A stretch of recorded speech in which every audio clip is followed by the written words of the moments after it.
yoy aabow ay dhahaan wana la garaacaya ilmahaasi hadda waxa weey beer wax dhalay baa tahay waalid hadda tahay guri baad u iibin deyn baad u gali ma arkaysa xataa dambi inaad u gashid halis baad ugu sugan tahay laakiin dawladda uu la dardaarmayo uu leeyahay dawladdu waa inay xakamaysaa tahriibta waxna ay ka qabataa dhurwaa hadduu xaakim noqdo ariga xaqa uu helayo waa maxay dawladda tahriibka ha xakamaysa uu leeyahay maxamed cabdillaahi farmaajo soo xasan sheekh maxamuud ma hogaaminayo xasan sheekh maxamuud tahriibiyaha ugu weyn Soomaaliyeed isagu ma yahay mise maahan ma jira madaxweyne ka tahriibin badan taariikhda geeska Afrika intaan soo marnay ma jiro teeramkiisi hore yacni isagoo dad tahriibinaya waa tii tareen caanooley ah dadkii lacagta uu ka soo qaatay si uu ugu simo wadamada kale ee Yurub Talyaani markuu ka soo dajiyay kadib tareen caanooley inuu soo saaray waad ogeydeen dadkii uu ku sibay meeshii lacagta uu kaga qaatay waa xasan sheekh maxamuud waxaad ogtihiin in diyaarad walba ee ka soo baxaysa Soomaaliya oo xasan wafdi ma arkaysi ahaan uu soo kaxeeyo ilaa iyo markay ugu yar tahay kontameeyo afartameeyo labaataneeyo Mareykanka ka dhiib Yurub ka dhiib inuu 25,000 oo dollarka Mareykanka oo ka soo cadaysto farmaajo adna waad ogtahay Soomaalina way ogtahay ninka aad leedahay tahriibta la dagaalan waxaad ogtahay madaxweynaha isaga oo 260 milyan oo dollar tahriibinaya in Switzerland atooraha lugeeya uu ku qabtay joornaalada adduunka lagu soo qorayna farmaajo adiguna waad ogtahay waxaad ogtahay maxamed cabdillaahi farmaajo xasan sheekh maxamuud boqortooyada ingiriiska de markay ma arkaysa macnii geerida ay ku timaaday waxaan garanaynaa in uu dalbaday 150 qofood in fiisa loo siiyo oo ingiriiska uu soo gaarsiiyo ninka noocaasi oo ingiriiska ay u diideen ay dhaheen 150 qofood suuragal ma ahan saaxiib waxaan ku ogolnahay 10 iyo wax la mid ah oo isaguna macnii 10 iyo maba fiisada rejecti laga saaray loo diiday de tahriibin inuu waday waad ogtahay dad lacag inuu ka cunay xasan sheekh maxamuud maxamed cabdillaahi farmaajo waa ka dharagsan tahay marka maanta inaad ugu baaqdo xasan sheekh maxamuudow la dagaalan tahriibayaasha iyo kuwa wax tahriibinaya inaad dhahdo waxaan u malaynayaa maxkamadda inaysan ku sirin oo shuuta ayaan dhaweyd hooyooyin 60 sano jira ah qaarkood la soo taagay oo hebel baa 5,000 oo dollar iga dhacay ma arkaysa Maayota isagoo ii soo wada macna inaadan ku sirmin waan jeclaan lahaa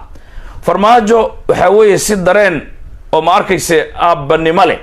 oo mas'uuliyad xigmad ku dhisan ayuu uga macnay gubtay arinta tahriibinta dhalinyarada Soomaaliyeed oo ku baaba'ay Algeria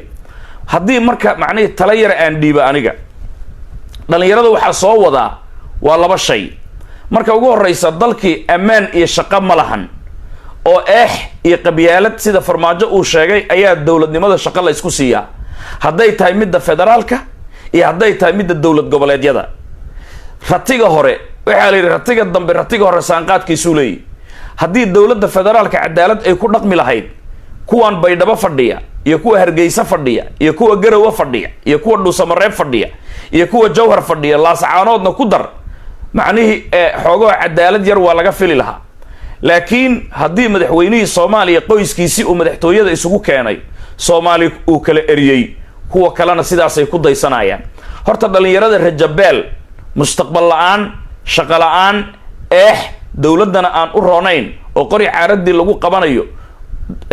culimada lugaysana ay leeyihiin dagaal gal isqarxi gaalada la jihaad si ay u noolaadaan markay ka quusteen wadanka tahriibta midaas ku kaliftay maadaama mustaqbal ay doonayaan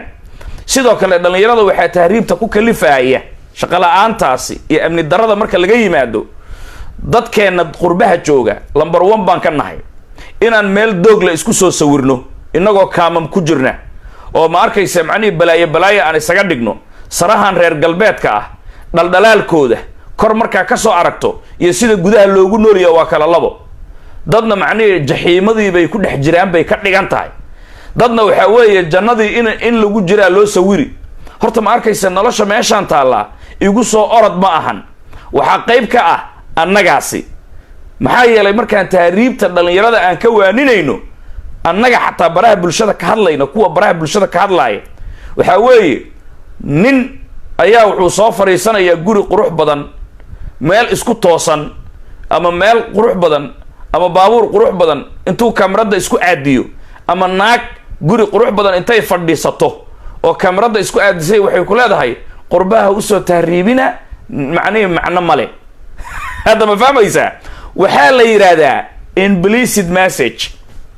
waxay ka dhigan tahay kuwaan ma aragtay hadda survey ayaanu qaybinaynaa macnihi waxaan samaynaynaa dadka gaajoon ayaan soo qorqoraynaa oo qaxay ama kaamamka ku jira dhahaya macnihi intooy baabuur qurux badan oo ma arkaysa macnihi leyla calaawi ay qaataan oo ma arkaysa suud ay xidhaan boorso ay xidhaan iyagoo dhaldhalaalaya calool buurbuuran niman iyo naagaba isugu jira ayay dadkii masaakiinta aan quracanin oo ilmaha shaah keliya ma arkaysa macnihii masaasad loogu shubo shaahana sokorta lasoo daysado oo odayga intuu xamaaliga yahay macnihii dukaanka laga soo qaato ay sugay sidaa ilmo lagu quudiyey ayay waxay ula tegayaan baabuur kala kacsan ma arkaysa iyagoo qurux badan okiyaal u saaran buugaag iyo qalimaan markaasaa waxay leeyihiin waa idin qorqoraynaa annaga xataa ma arkaysa macnihii gaajada waa idinla dareemaynaa waa idin caawinaynaa ma arkaysa magacyadiina soo sheega halaisdiiwaan geliyo marka qofkaasi ma kaa akhrisanayaa waan baahanahay inaad tiraadid qof gaajoon oo buul ku jira inaad macnihi gaari leyla calaawi awla timaadid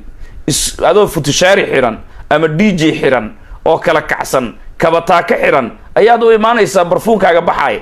waxaad leedahay meeshaan jooga waan liibaanaynaa waan qeeraynaa annaga xataa maanta ma quracnin ma qadaynin isku mid baanu nahay ilaahay aan wada barino ilaahay aan wada barino waa sax laakiin waxaa la rabay ma arkayse dadka marka aad adigu macnihii xataa aad gargaaraysid inaad isdhul dhigto sida rasuulka uu samayn jiray rasuulka isdhul dhigid inaad ma arkayse macnihii marka annagaasi qurbaha joognaa lamber 1 annagaa ka ah markaan dadka tahriibta aan ka waaninayno waxaa weeye intaan macnihii guri qurux badan ama baabuur qurux badan aan macnihi meesha soo dhiganno ayaan ma arkaysa macnihi quraaradan way dhib badan tahay miraayadda wax kale ay uga dhigaysaa dhalinyaradii marka macnihi badday isku soo tuurayaan marka annagu kuweena waaninaya nafsadeenna runta aan sheegno macnihi sida aan u wacdinayno ma arkaysa yacni yaynan u xayaysiinin macnihi dhalinyarada meesha macnihi aan joogno inay usoo tahriibaan waxaad leedahay meeshaan ha soo aadinno waa leedahay dhibaataa ka jirta waa leedahay nolol fiican ma taalla waa leedahay haddana adigii ayaa ma arkaysa daarta quruxda badan isku soo sawiraya suu u joogsanaya qofka wuxuu isleeyahay daartan quruxda badan ninkan uu ku dhex jiro burwaaqu ku haystaa waxaa laga yaabaa stress inuu ugu nool yahay waxaa dhici karta inay sokorta ka go'day Sweden oo kale ceelasha biyaha waxaa dhici karta cawada inay qadeen oo lacagtu isma gaarto ayda 28ka intaan la gaarin bay ka go'daa dadaa macnihii gaajo ku nool Yurub masaakiin ah sida Sheekh Dirir uu sheegay baa dhab ah Sheekh Dirir sheekh ay dhahaan waa sheekh qatara sheekhaasi waxaan saas u leeyahay Yurub uu yimaaday hal mar uu daraasad ka sameeyay oo dadkaasi waa cayb buu yiri waa masaakiin ilaahay ha u gargaaro yani dadka wax fahmaya durba way qiimeyn karaan laakiin maxay masaakiintan socotaa maxay qiimeyn karaan maxay og yihiin waxba marka walaalayaal horta farmaajo macnii tacsida uu diray macnii dareen bay xambaarsan tahay waanada uu jeediyeyna waxaanu leenahay xasan sheekh maxamuud ayaa dalka haysta farmaajo xasan sheekh maxamuudna nin tahriib macnii laga waaniye ma ahane isagaa dadka soo tahriibiya marka macnii dhurwaa hadduu xaakim noqdo ariga xaqa uu helayo waa maxay weeye waa in isaga la cuno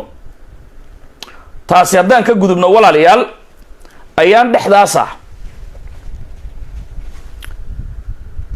sheeka baraha bulshada qabsatay ayaan wada aragnay sheekadaasi baraha bulshada wada qabsatay waxay ahayd in gabar Soomaaliyeed oo Kenya joogta la sheegay lagu magacaabo anfac u dhalatay beesha Abgaal in si xun wiilal ay u kufsadeen muuqaal been ah laga soo sameeyay dadka Soomaaliyeed lagu baaday muuqaalkaasi oo ma arkaysa 60,000 oo dollar la sheegay in loo ururiyay walow in lala qaybsaday in kale macnaheedu la sheego aynan anagu ogeyn gabadhaasi filimkaasi been inuu yahay markay cadaatay oo ma arkaysa gaal iyo islaamba kufsiga noocaasi ay ka gilgisheen muuqaal gabar oromo ah hadda ka hor la kufsanayo macnaheedu ay ku soo jishay sidaasi lacag ay kaga qaadatay iyadoo doonaysa Algeria inay u tahriibto markii dambana macnaheedu ay ku fashilantay oo baraha bulshada ka carartay gabadhaasi oo TikTok iska xidhay sida la sheegay anfac gabadha la yiraahdo oo magaceeda dhabta uu yahay Amran gabadhaasi muddo wixii la waayaba lacagtana ma arkaysa markay gacanta ku dhigtay hadda magaalada Muqdisho ay aroos ku gashay